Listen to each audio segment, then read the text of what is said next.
Good morning. My name is Kerri Miller. I am really excited to be here because I actually grew up a couple hours south of here in Vermont. And so like people said, oh, you come to Montreal and give this talk. And I'm like, yes, and I get to go home and visit my parents and everything. It's wonderful. I'm based out of Seattle, Washington, which is on the west coast of the United States. It's about 2 hours south of Vancouver, BC. This photo is kind of a lie because the weather is never this good there. But I live there, I work remotely, so I work from home. I like to say that my typical commute is about 20 feet. A traffic jam is if my wife gets to the coffee maker before I do. My wife is also a developer, so that is just a horrible house to live in. This is my dog. Isn't he? Oh, yes. Oh, he's the best. I like to say that he's not just my dog and my best friend, but he's also my lawyer. He's also my accountant. In this picture, you can see he's clearly advising me to invest in sticks because they have a very high rate of return. Yes. You are a wonderful audience. Thank you. Yes, so I'm a software developer. These days, I work primarily in Ruby, although I've been a developer for about 20 years, 22 years, which implies that I am in my 40s, which is in fact correct. I've worked for Living Social for a while. I worked for GitHub for a little while. And today, I work for a company. Yes, that was my own Octocat. I know, that's pretty awesome. I wish I still had it. But no, today I work for a company called HashiCorp, which does infrastructure as code, which is developer operation, DevOps, if you will, for managing it's version control for your systems. It's a really interesting space and technology. And I am a heavy metal software developer. I mean, it's right there in my title. I'm a lead software developer. Oh, English, you're a wonderful language. Not just being a software developer, I took a sabbatical a few years ago, and I was one of the original founders of Ada Developers Academy. Is anyone familiar with it? One or two people, that's okay. Ada Developers Academy is a boot camp of sorts for women who are transitioning into STEM, who are from another field. So reinventing themselves and taking on a new career in computer science. It combines a 6-month classroom experience with 6-month internship at a local sponsoring company. So it's a year-long program that I get to work with these students. The wonderful thing about it as well is there's a large number of these boot camps popping up all over who will teach you for 8 to 12 weeks. And they typically charge between $5,000 and $10,000. Regardless of exchange rate, that's a lot of money. Ada charges absolutely $0 to the women in our program. In fact, we actually pay them a monthly stipend of around $1,000 as long as they're in the program. And we do that through companies sponsoring these students. And I'm really glad that they're there. They're on the 8th cohort of around 20 students. So you think about that. We've put 160 new developers into the pipeline in just a few years in Seattle. So to them, I say welcome. If you're new to the industry or just getting started, also welcome. Before I go on, does anybody not like My Little Ponies? Good, okay. We're all friends now. Usually, like, there's at least one person, and I just always say, I'm sorry, like, I just ruined your day. So I really love working with new folks and doing mentoring and teaching and bringing them in. And what I loved about spending a year with these women was that I really got a chance to sort of see them develop, and I could develop long-term relationships with them. And it's been a few years since that first class, but I'm still meet weekly with several of them. I'm friends with many of them. I've worked as peers and as a manager, and one just got a manager job and like tried to hire me. So I'm like, that's awesome, right? Like that's my dream, right? That I get to work for them someday. But one thing I've noticed is that all of them going through their careers, personally and professionally, were struggling with some of the same exact things that I struggled with early in my career when I started in the 90s. And I was like, first of all, I was like, oh, that's so sad. You know, like, that's horrible that like we haven't solved these problems in 20 years. But then another part of me was like, oh my gosh, that makes me feel really good because I'm not the weirdo who feels all these things, right? These are common struggles that women deal with. And so I got really interested in putting together a talk like this. And I put out a call to my professional network. I talked to all the TAs at our programs, all of my peers at different companies over the years, both men and women, and said, what do you struggle with? What could you, if you had a time machine, go back in time and tell yourself? And I was amazed because everybody said the same exact things. There were a few people that teed off and they'd say, oh, don't take that one job, or, you know, oh, don't bother learning Java beans. But everybody's had some of these same struggles, which really catalyzed for me that we should be talking about the struggles that we have, not necessarily more openly, but with each other, and so we can understand that this is a path that we all go through. There's a template to our careers and the arc and trajectory of how we grow professionally and personally in this industry. And so today's talk is about the 5 most common things that people brought up and said that they struggled with, and they're the things that I too wish I could go back in time and tell myself about. So let's get started.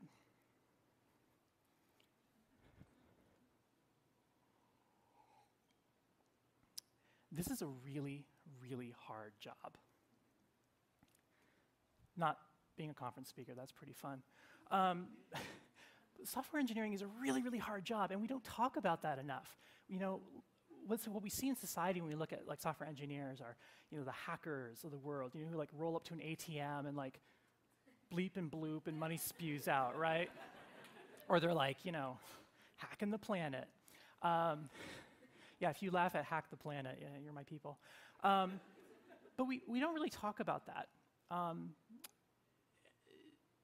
When we're programming a computer, that's very difficult because it is a very literal thing, and it's a series of instructions the computer understands. If you make a mistake, it doesn't understand. It raises a syntax error, perhaps. If I'm talking to another human and you don't quite understand me, we can negotiate that because we have all of these other commonalities to each other. We have different ways of communicating. Computers don't have that, and so it can feel very, very much like a struggle. This is the classic learning curve. You feel very confident, things are going great. You learn a new concept, your confidence drops because everything got pulled out from under you.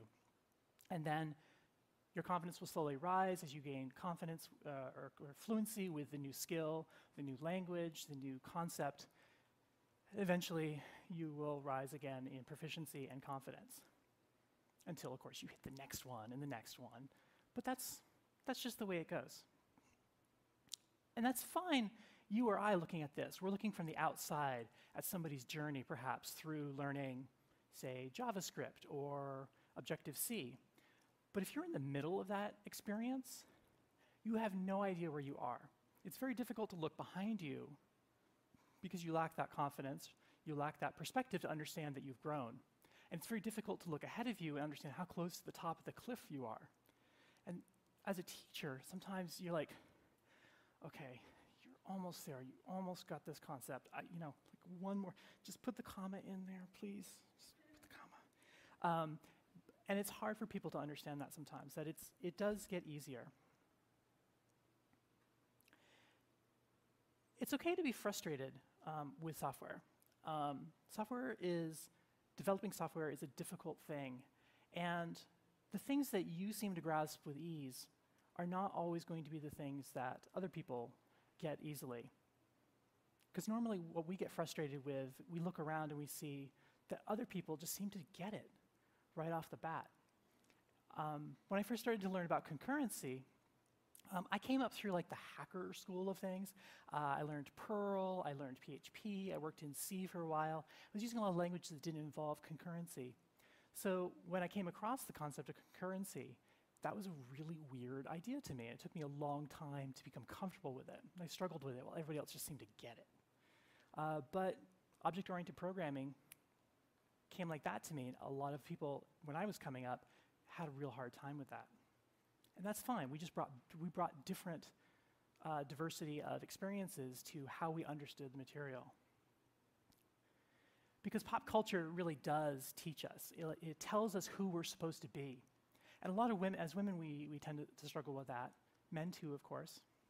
We're told a story of what it means to be a woman, what it means to be a person of color, what it means to be someone who is queer. And those aren't always the stories that are true about us as individuals. And so it's really important to understand that you don't have to be good at everything. You don't have to be the same as everyone else. Other people are going to struggle with things that are easy for you, and you're going to find things hard that other people just seem to be great at. And that's okay. That is normal. That is perfectly fine. Try to enjoy that as much as possible, because it means that you have some gift somewhere in this. Programming is also really hard because of this. Does anyone recognize this? Does anyone not recognize this? This is a stack trace from an exception in Ruby. This is my day. This is all day long. We don't have a compiler to tell us, so we just run code and it breaks. And I don't know. This is horrible. And every time my computer does this, it's like it's mocking me. It's just like, I kind of know what you want to do, but I'm going to yell about it all the same. And it just makes me feel so bad inside. I'm like, oh, yes, oh. Poor Pinkie Pie. And what always seems to happen, is I look at the code, and I look it over, and I'm like, oh, I'm an idiot. I got to change this thing. Save it, run it. Oh, no, it's still broken. So I look, and I'm like, oh, it's this other thing, and I shift all this stuff around, and it's like, oh, no, it's still broken.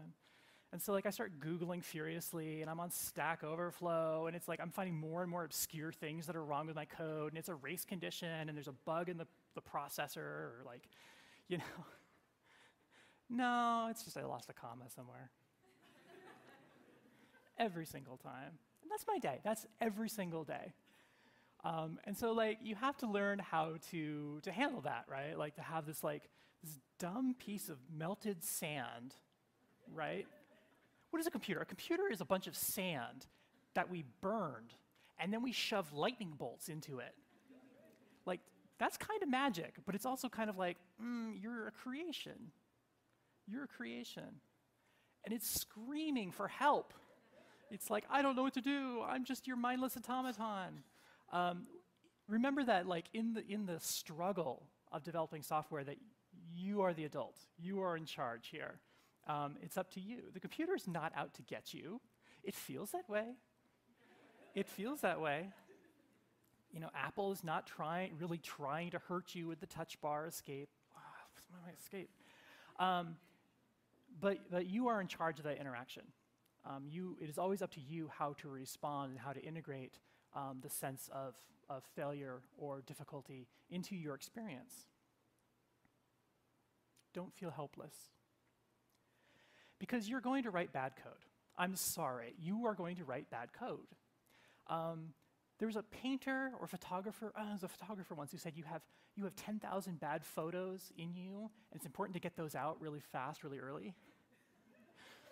And somebody once tweeted oh, you have 10,000 bugs inside you, and get them out early. And I'm I'm 20, I've been here for 22 years, I'm still writing bad software. I spent 2 hours earlier this week. I could not get this test to pass. It was horrible. I wrote a beautiful test suite that I wrote, very elegant. I wrote this wonderful, wonderful code. Everything's going great. 2 hours later, trying to get this one test to pass, I realized it's because I misspelled the name of the variable I was testing. And that could have gone off to production. They would have been fine, but I commit bugs into production every single day. When I was at GitHub, one of the last projects I did there was to get the application to support Unicode UTF-8 characters. For a whole variety of reasons, that's a very difficult problem in Ruby, and it's especially a very difficult problem when you have 10 plus years of everybody on the planet shoving everything in binary into Git repositories. I broke GitHub for most of Asia for about 8 hours. Sorry, China. But that's okay. Again, I couldn't control the fact that I was going to do that. In retrospect, maybe there's something I could have done. But really, I couldn't, right? Like, I didn't know any better. None of us did. None of us had the ability to predict that that was going to be an outcome of the code that I committed and shipped. So we couldn't control that. What could I control? I could control my response to that situation. Because you got to have faith, as George Michael said. So part of the trick of doing well as a software developer is to have kind of a detached tenacity about your code. You have to have grit. You have to be able to just grind it out sometimes. And you have to have a willingness to accept that computers are these dumb things. They only do what we tell you to. We have to have faith that things are going to go wrong, but they will go wrong for a logical and discoverable reason. We have to have faith that problems are fixable. Faith that there's a way to accomplish your goal. I'm famous for, well, I'm pretty famous. Man, being Twitter famous gets you nothing. But I have a reputation with many people that I've worked with for suggesting the worst possible solutions to problems ever. And I feel really bad about that. I'm like, oh, I'm stereotyping myself, because, I'm the woman and I'm suggesting the bad solution to a problem, and then these guys get to come in and be like, well, actually. But I do it, and I explain to people I work with, this is why I do it. I suggest the worst possible solution to a problem first. Because, okay, here's what we're going to do if everything else goes wrong. All right, we're going to buy a bunch of EC2 instances and we're just going to grind out some encoding, or we're going to code something in a very poor way, because that means we could solve the problem. Now we're just working on how do we refine a solution? How do we do something that's more elegant? And that gives us a baseline and the confidence to move forwards. Because you have to have courage to move forwards. Someone once described courage to me as faith in action. Like taking a step, having the courage to move forward with only faith.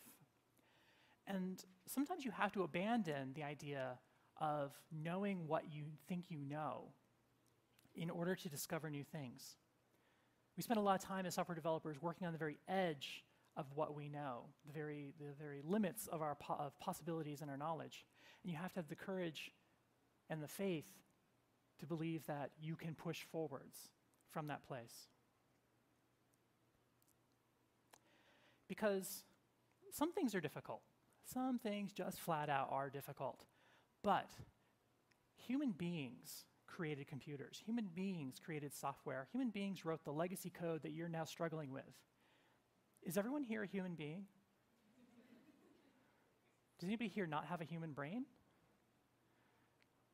Oh, wow, great. No cyborgs here, excellent. I can talk honestly then.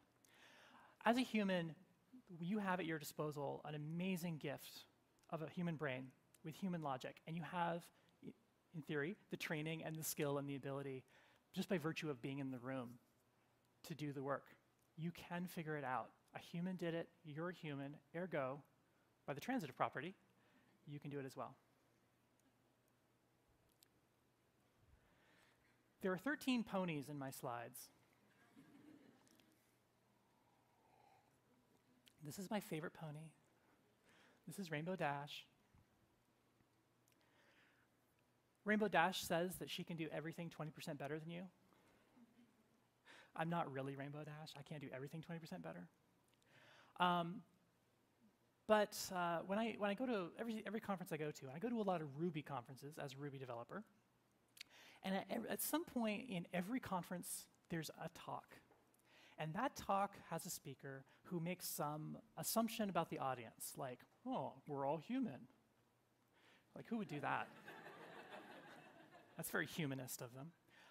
But at a Ruby conference, like some of the default assumptions about what is a Rubyist, only two and a half of these are true about me. I will leave it up to you to figure out which two. Take questions later. Avoid, whenever possible, though, the pressure to be like everyone else. That's so easy to say, right? Like, I'm a white woman, right? That's really easy for me to say. Like, don't be like everyone else, just be yourself.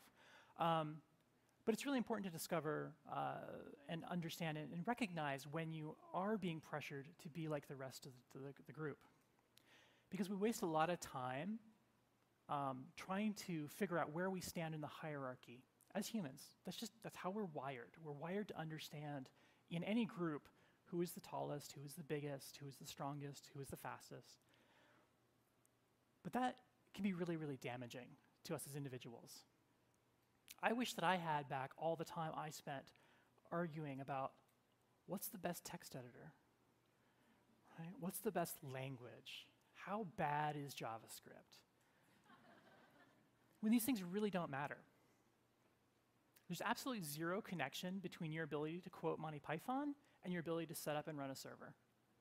There's no connection between, the tightness of your pants and whether or not you can write Node. These things just don't exist. And I've been really glad to see both of the speakers I saw this morning had this same message. It's not how you look or how you talk or what you wear that at all impact your ability to write software, to do computer engineering, to be a hardware interface designer, whatever your field of study in this industry, that is separate from who you are as an individual. So don't try to fit in. Use that time to write a good blog post or do a conference talk or give a lightning talk at a conference, hint, hint. Spend your limited time wisely.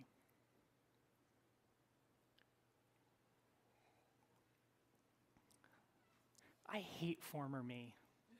She's horrible. She writes bad code. Ugh. Be nice to yourself, have some compassion for yourself, and that compassion will start to grow into having compassion for other people. Sandy Metz is a writer and speaker. She's very prominent in the Ruby world. And she likes to say that you will never know less than you do right now. Not a great quote. You'll never know less than you do right now. I'm kind of a jerk. I say I'm never going to be dumber than I am right now. But everyone makes the best choice they can at the time, given what they know and the resources they have at hand. And so when you come across bad code, especially your own bad code, be generous to former you, right? You did the best you could. Nobody really sets out to write bad code, except Perl developers, which I'm one of. No, none of us set out to write bad code. It just happens because we made the best choices we could at the time, given what we knew about, say, the business, or our understanding of the capabilities of our languages, or the resources. Maybe we had a limited number of people, or we had no QA, or we had some business restriction that meant we had to process, some weird off-brand of credit card, and that meant we had to do this whole rigmarole over here in the code. You never know. And so you have to be compassionate to the past. But that also means you need to be compassionate to the present and the future as well.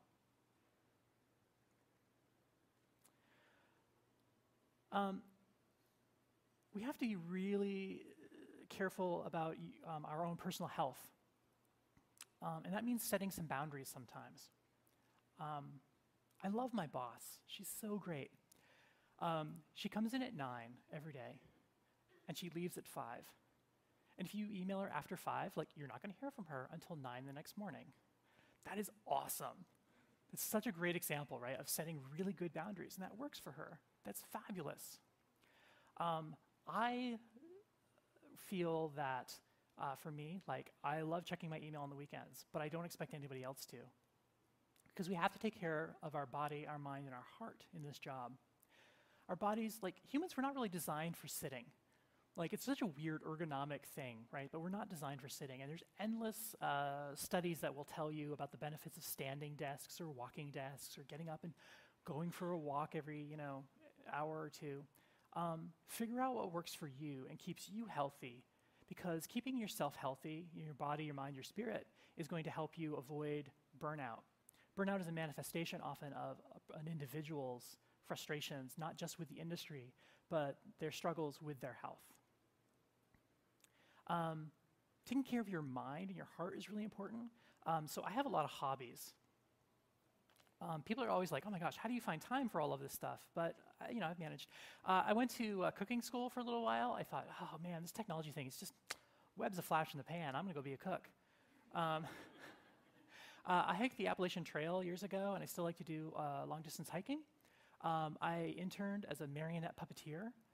I have a couple of Vespas in Seattle, of all places, which is super dangerous in the rain, but whatever. I'm a daredevil. So I work on their engines. I learned small engine repair by buying an old Vespa and like putting it back together and taking care of it. I spend about 8 to 10 hours a week in a glass working studio, usually on the weekends, just melting glass and making beads, and it doesn't even matter. It's just like working with my hands. And I took a year off from software and became a professional poker player. That's all I did, was just like go out and play poker all the time. And I still play about 15 to 20 hours a week, actually, which is ridiculous, but but the point is I have all these hobbies, right? I have this very rich life outside of programming. I think it's really, really super important to develop an interest or nurture an interest that you have, something besides technology, because you need to know people who aren't nerds. I have a lot of friends in the industry. That's great. We talk about nerd things. I go to keyboard club because I'm into mechanical keyboards, the really clicky ones. They like solder my own keyboard. Oh, it's ridiculous. But that's fun, and that's a good hobby, but I'm still hanging out with the people that I work all day. We all think the same way. We all solve problems, and we approach them as engineers and software developers. But when I go to a glass club, it's not. It's a bunch of completely different people than who I work with all day. I get nurtured, and my spirit is revitalized by talking to people about problems that aren't software. Like, not every conversation goes off on how bad JavaScript is or isn't. It just seems, sorry, by the way, I'm sorry, I'm not trying to run down a particular language. I say that with love in my heart. I think JavaScript is awesome. I wish I knew more of it. I'm using it as a convenient punching bag, and I apologize. I should not do that. I will refrain. When I go to the poker table, like, who knows is going to show up there? That's a real fun time. But getting to see like different groups of humans interacting with each other, and what do they talk about, and what are their problems, and how do they solve group dynamic issues, right? Like, how does the Glass Club organize themselves to have a meeting? It's completely different than like, it's not, the Glass Club doesn't like say like, well, let's have a stand-up. Let's do our burn-down Kanban board. No. So like, finding that diversity in your life, bringing diversity into your life by going out and doing things with people that you're not working with is amazingly powerful. It makes you emotionally more healthy, more socially capable, and those are things that are going to directly impact your higher ability. Oh, that got real at the end, didn't it?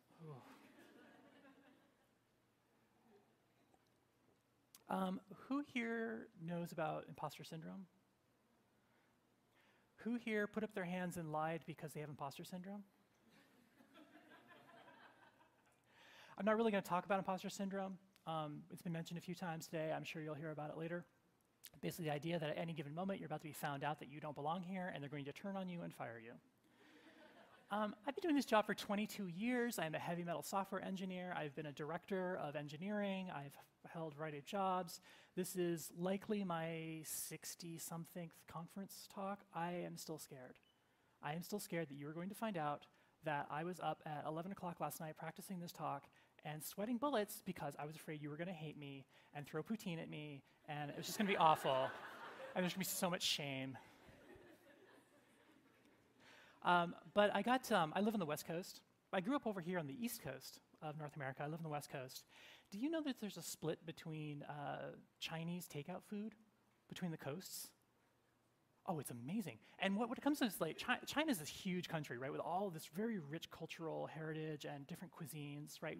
To say Chinese food is like saying like there's an American food. Well, there is no American food, but there's like a unifying national food is a little silly.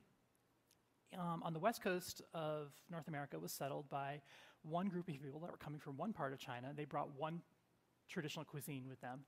Same with the East Coast. So there's really a regional variation now in American Chinese or Canadian Chinese takeout. I'm sorry. So I came back here and I'm just like, yes, I get to have East Coast Chinese. This is great. And I got it, and I got a fortune cookie, and it was the best fortune cookie ever. It said, everyone has the right to choose one's own lifestyle. That is the preachiest damn fortune cookie I've ever got. But you're not going to get found out, right? Like, you have the right to be yourself. You have the right to struggle with what you're going to struggle with. You should own that and discover for yourself. Spend the time to explore that. How does that impact you? And how does that inform what you bring to the job? Find your strengths and own them.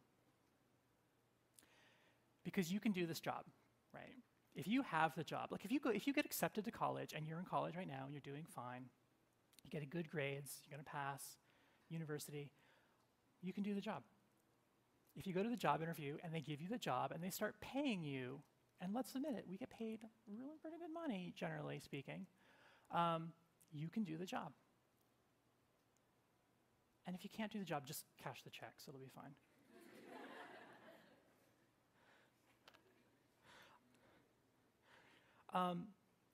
Everyone who's a fan of My Little Pony at some point like figures out which pony they are, and I think this is me in my heart.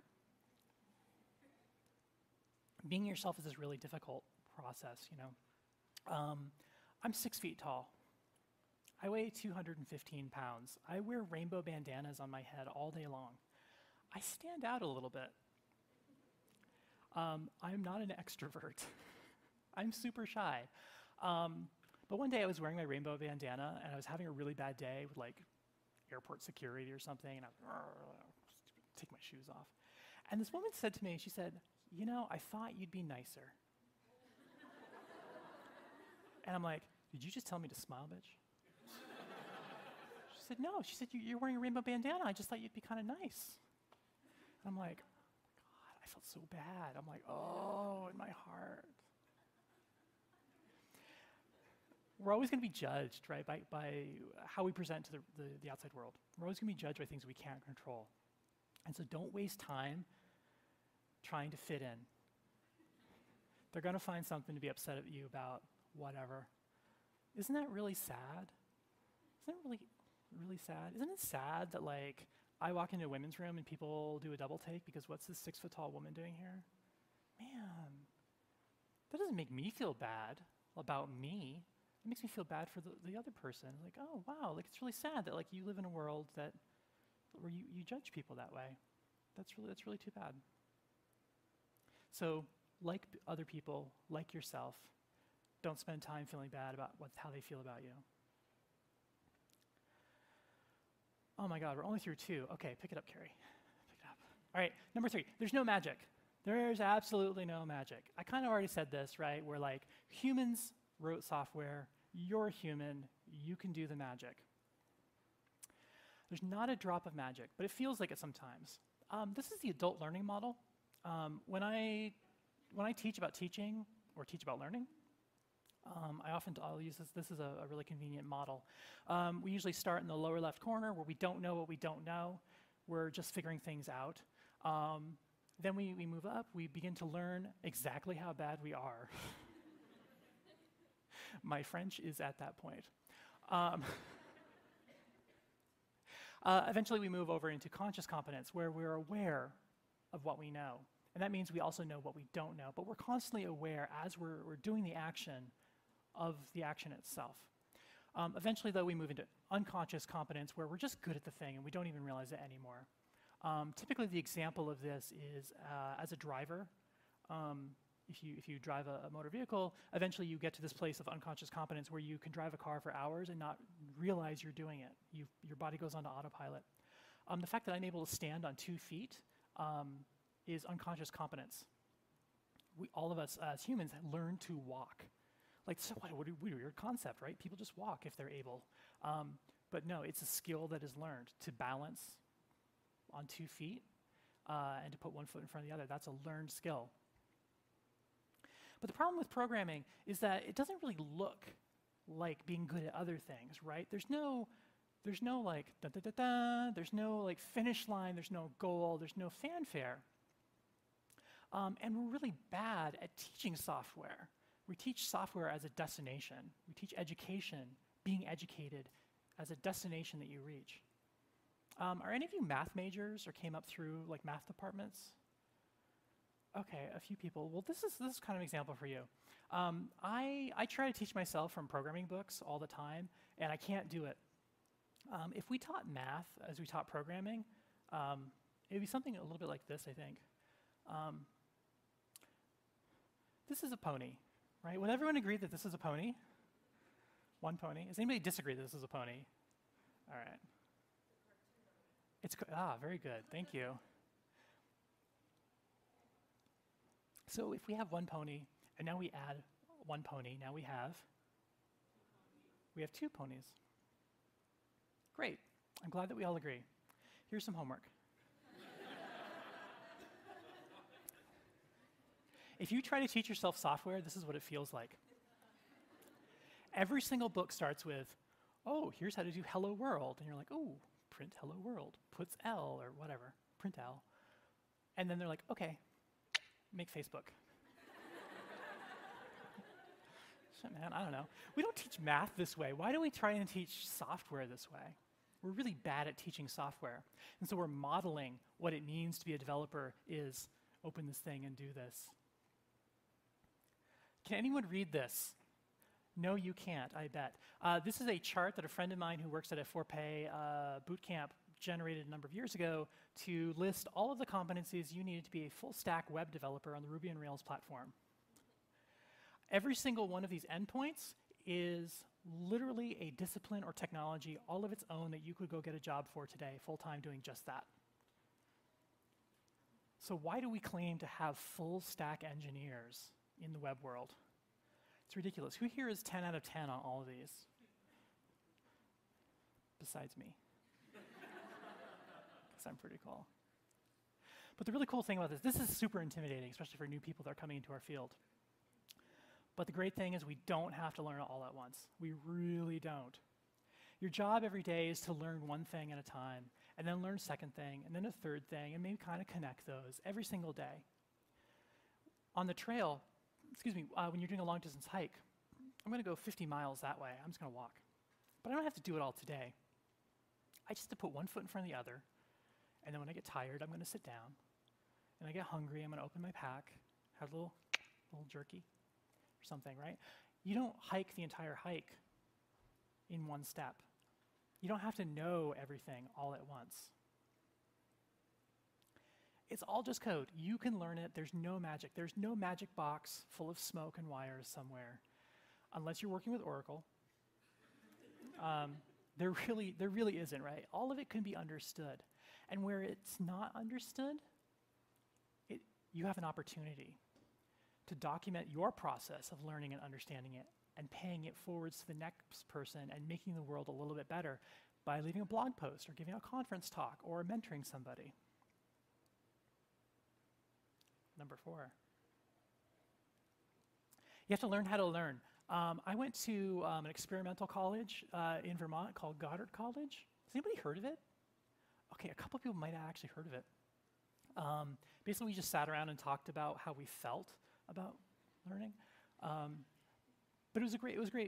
We designed our own majors, and we would figure out what we wanted to learn about. It's a skill of figuring out that everything is understandable and you can teach yourself. Now, I said before that your job every day is to learn one thing and try to connect it to the things you already know. So, a little thought example. This box is everything you could know about Ruby. Does everyone agree that this is everything you could ever learn about Ruby? It's contained in this box. And so the experience is like you learn one thing in your career when you're starting out, and then slowly you begin to accumulate other little pixels of data about how this particular language works. And at a certain point, it coalesces together into an understanding of an area of that language. Like you really know arrays, or you really understand the abstract method calls. And slowly you start to expand this knowledge out into other disciplines that go along with that language. In the Ruby world, you might learn Rails, you might learn a little DevOps for like doing deployments and server management. And it all kind of becomes, this is your area. This is what you know. But the problem with that is, and you can make a great living for a long time doing this. I could probably stay employed for the next 20 years just fixing bad Ruby on Rails projects. But the problem is that this is just one piece of software engineering. The language that you're working in today is not the language that you'll be working in tomorrow. It's certainly not the language you're going to be working in, I would wager, for most of us, in 5 years. I've reinvented my major language 4 times.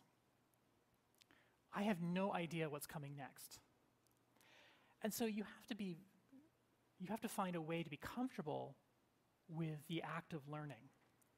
That there's going to be times where you are a complete newbie. You are completely new to it. You have no idea even what questions to ask or what to Google because you don't know. I really want to learn Swift. I really do, but I'm scared by it. I'm scared of doing that learning process again. And that's okay, because I understand that I'm scared and I can move past it. There's always something new. And I'd like to introduce you folks to something new that you probably don't know about. I found this computer language a couple years ago. Friendship is magic plus plus. This is a real thing, by the way. Friendship is magic plus plus is a Turing-complete language. It is imperative, dynamically typed, interpreted language that takes the form of the pony of your choice writing a letter to Princess Celestia. This is an actual programming language. Oh my God! Let me show you Hello World. This is Hello World in Fim++.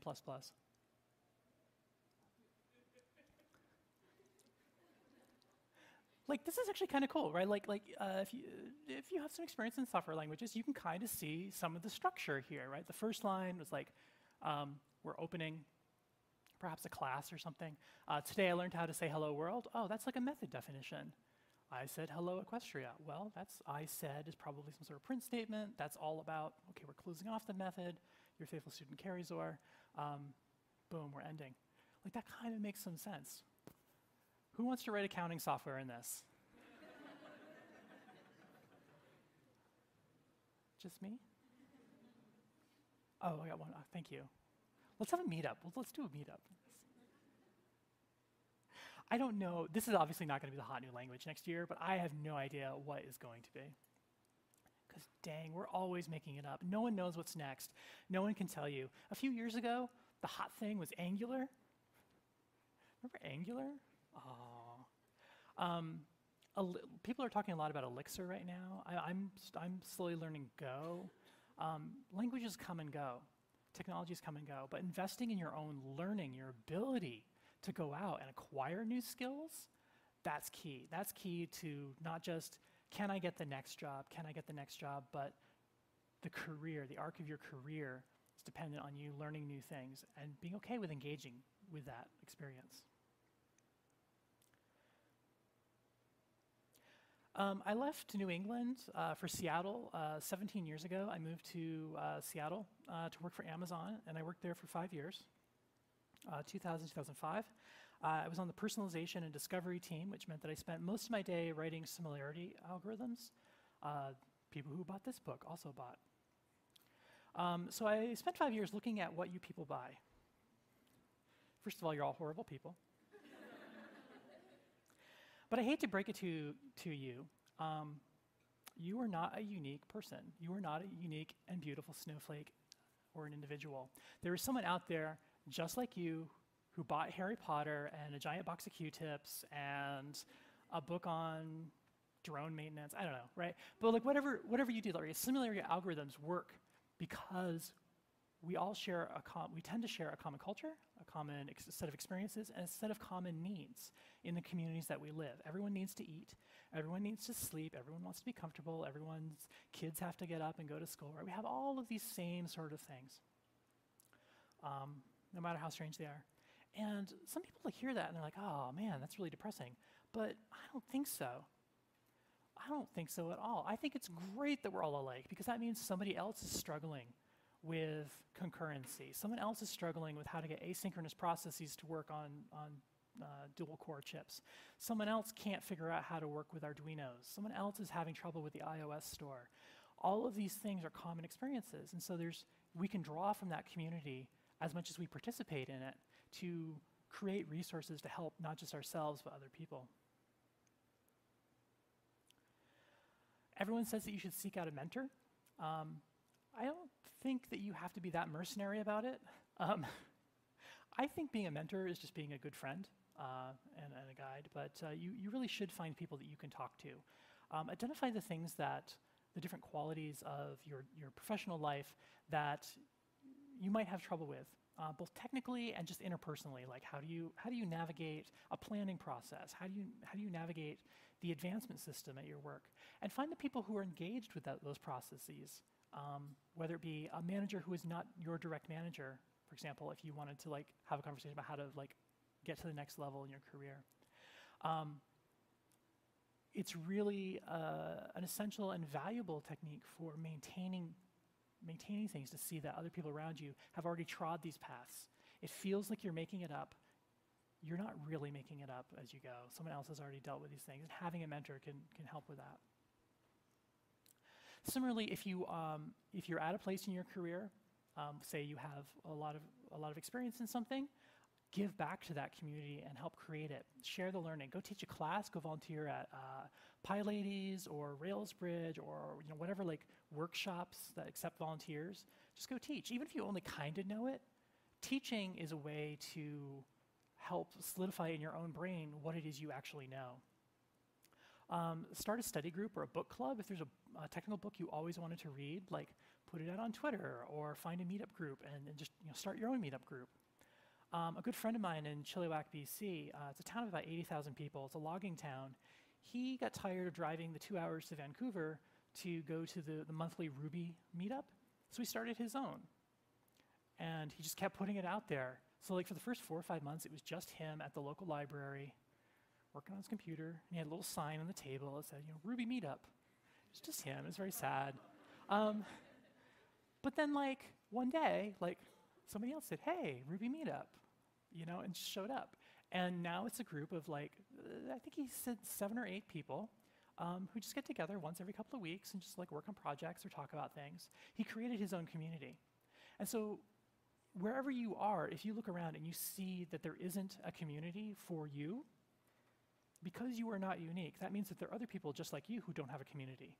So create that community, even if it means going to your local library and sitting sadly with your laptop and a sign on the table. Whatever it takes, you can do it, and it gives back to the community, and it helps you and it keeps you enriched and progressing. I tell a lot of my mentees to go take a relationship skills class, which is funny because then they're just like, Kerri, I don't need to learn how to date. How is that going to help me? The thing is, like, a lot of places will have regions will have workshops, usually offered through nonprofits or sometimes a church or a synagogue. There's several community centers in Seattle that give these free, like, multi-week workshops on relationships. And yes, they are primarily pitched or sold as couples workshops and things. But if you can go take it. It's a really valuable skill to have. It works on the very common themes of having empathy for somebody else's perspective, having empathy for someone else's experiences. Working on those skills are critical to your long-term career advancement and staying relevant in the industry because, honestly, being able to do the job is the technical part of the job. That's like 20%, right? That's 20%. Almost every job that I've interviewed people for, we care more about Can you communicate in a healthy manner with your teammates? Do you have a good sense of process? Are you able to do the human side of the job, not just the technical side? So working on learning those boundaries and communication skills pays off in the end. You've all heard that have people heard this story that there's 2 hard problems in software? What are the 2 hard problems in software? Anyone? Off by 1 errors. It's typically naming things, cache invalidation, and off by 1 errors. Those are the 2 hard problems in software.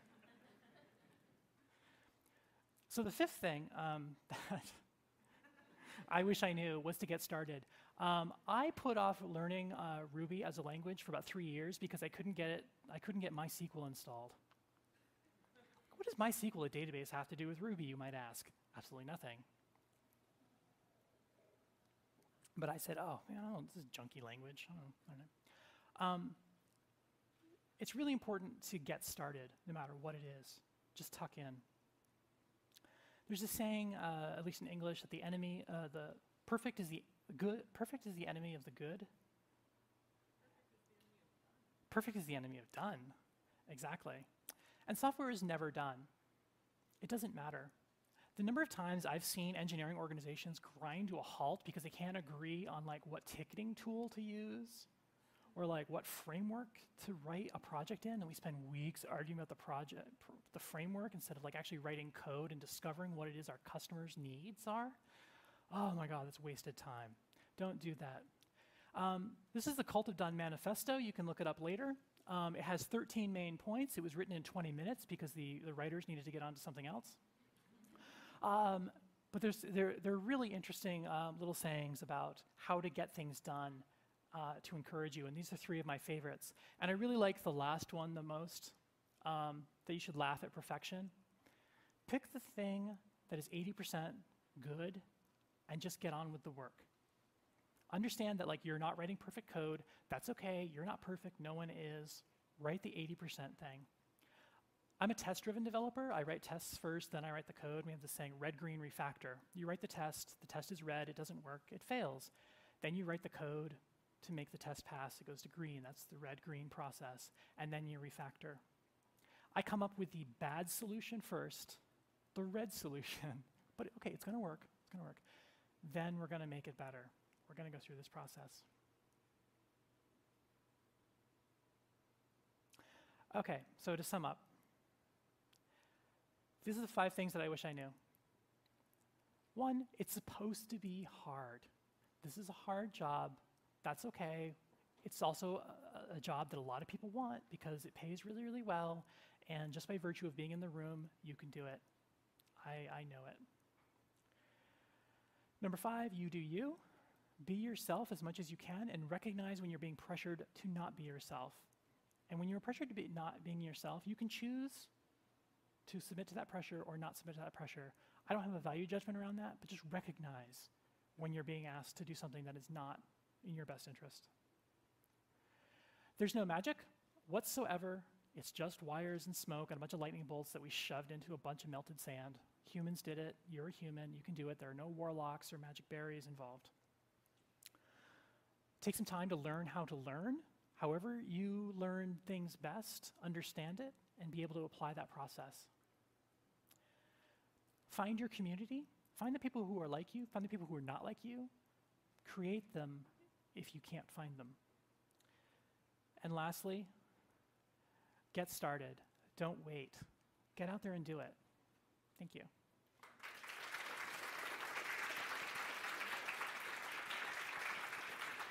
So, yeah, we have time for one quick question. Anybody? Yeah? Maybe in the back?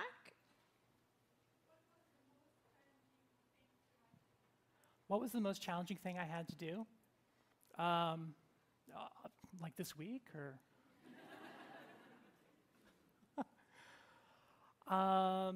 I think actually, I'll keep this a short story. In the 90s, I became a developer because I had heard of the internet. 50 people applied for this job at a little startup in Burlington, Vermont. I was the 50th person to apply, and I got the job because I was the only applicant to have heard of the internet. And so I'm like, great. They're like, great, you start on Monday. I'm like, awesome. So I went to the Barnes & Noble and I got like how to HTML in 24 hours or whatever, and I taught it myself. I'm not a software developer by education. I went to, basically majored in theater arts because in high school I was told, no, you can't do software, you should go be an artist. And so I went and I was an artist for a number of years. Learning to say with a straight face and all of the conviction of my heart that I am a software engineer might be the hardest thing I've ever done. To change my story, to tell a story of being a developer, and not just, oh, I'm a high school dropout, college dropout, and I'm just, I just type keys. But to really own that and to be part of the community. Oh, that's kind of a downer. I think we're breaking now. If you do have other questions that you don't feel comfortable speaking in front of a group like this, I will be around. I'm really easy to find. That's my Twitter handle down there, Kerri Zor, Z-O-R. Please tweet at me. I will answer anything. I'm happy to meet with anyone, answer any questions you have anytime. I'm really approachable. I'm a nice pony. So thank you so much. Thank you.